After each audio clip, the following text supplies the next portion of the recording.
Bismillahirrahmanirrahim. Assalamualaikum warahmatullahi wabarakatuh. Puji syukur kita panjatkan kehadirat Allah Subhanahu wa taala atas segala limpahan rahmat, taufik serta hidayahnya. Alhamdulillah kita dalam keadaan sehat walafiat. Sebelumnya perkenalkan, nama saya Asmawanti dengan NIM 22 2020 388 620 80 40 dari kelas PAIB Program Studi Pendidikan Agama Islam Fakultas Tarbiyah Institut Agama Islam Negeri Parepare. Video ini dibuat untuk memenuhi tugas mata kuliah media dan sumber belajar PAI dengan dosen pengampu Bapak Dr. Usman SAG MAG. Pada kesempatan kali ini saya akan mempresentasikan mengenai urgensi desain evaluasi pembelajaran. Sebelumnya, saya akan menampilkan proses presentasi kelompok 6 materi saya di dalam kelas. Urgensi desain evaluasi pembelajaran. Meningkatkan kualitas pembelajaran penilaian merupakan hal yang vital bagi berjalannya suatu program, baik pendidikan, kejuruan, atau pelatihan. Itulah proses presentasi saya di kelompok 6 saat pembelajaran offline. Selanjutnya saya akan memberikan materi tambahan tentang urgensi desain evaluasi pembelajaran. Meningkatkan kualitas pembelajaran penilaian merupakan hal yang vital bagi berjalannya suatu program, baik itu pendidikan, kejuruan, ataupun pelatihan. Biasanya tujuan evaluasi adalah untuk mengetahui apakah suatu program yang dilaksanakan tersampaikan dengan baik kepada peserta atau konsisten dengan tujuan program ataupun tidak. Dan jika hal ini terjadi saat menjalankan program, maka peserta atau penyedia program akan melakukan penilaian keberhasilannya.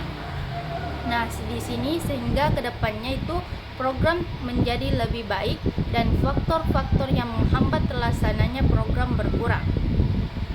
Pentingnya penilaian pembelajaran bagi siswa, orang tua, guru, lembaga pendidikan, bahkan pemerintah. Yang pertama itu pentingnya penilaian pembelajaran siswa.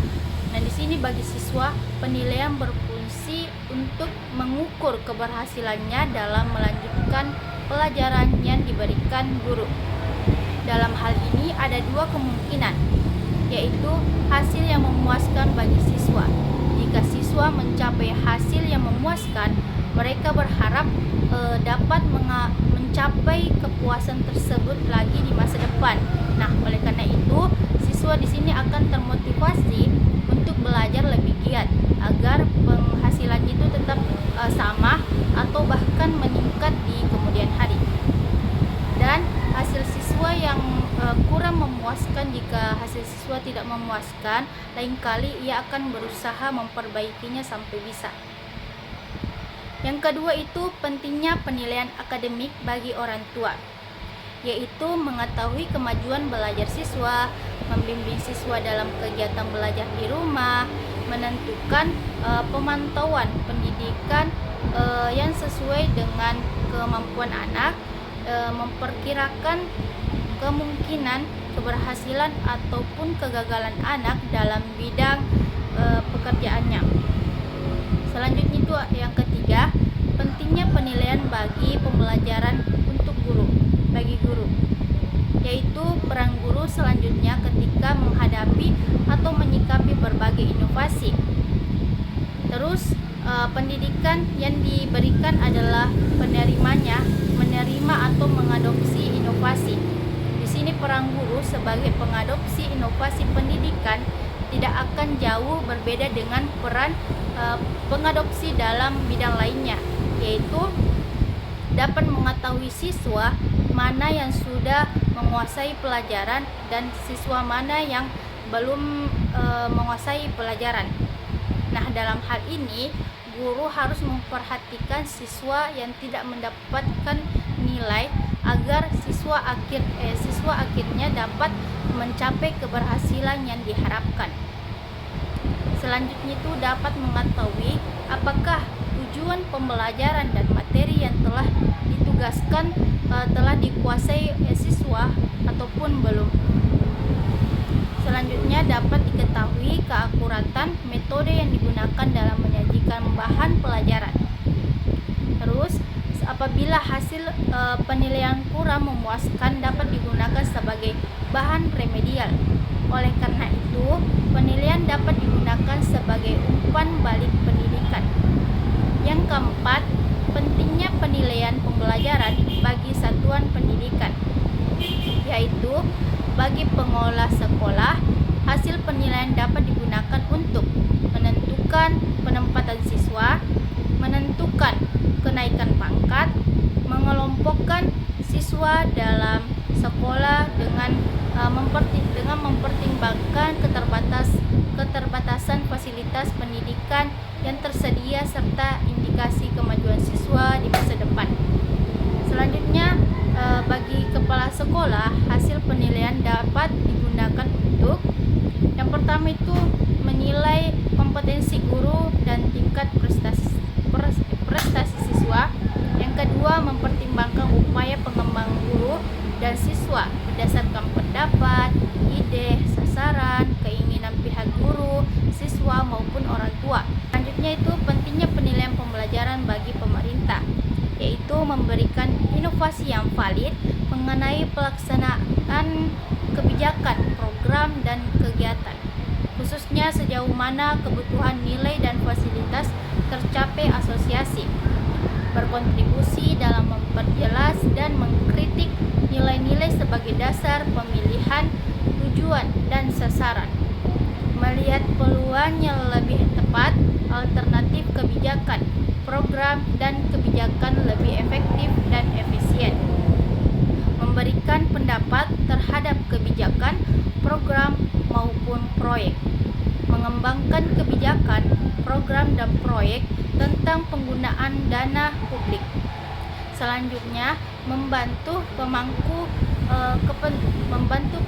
kepentingan mempelajari kebijakan, program, dan proyek. Itulah materi yang saya sampaikan. Selanjutnya saya akan menjawab pertanyaan dari Saudari Fatima.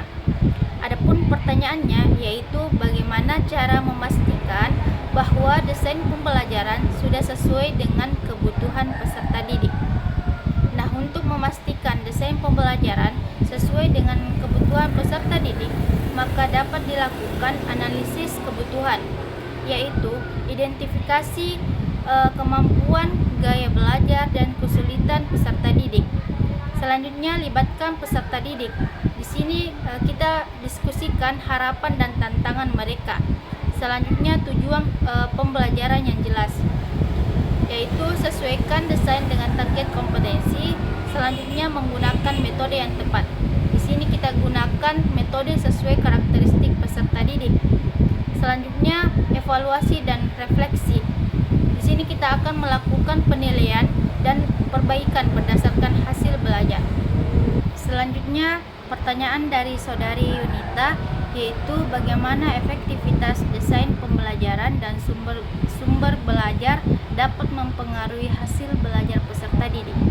Nah, efektivitas desain pembelajaran dan sumber belajar mempengaruhi hasil belajar peserta didik dengan memastikan materi mudah dipahami, metode sesuai dengan kebutuhan, serta sumber belajar relevan dan menarik. Hal ini meningkatkan motivasi, pemahaman, dan retensi peserta didik sehingga hasil belajar lebih optimal. Selanjutnya, pertanyaan dari Saudari Nur Aulia, yaitu mengapa model evaluasi seperti CIP atau konten, input, proses, dan produk penting dalam menilai keberhasilan desain pembelajaran, dan bagaimana penerapan model ini dapat memastikan hasil belajar yang optimal.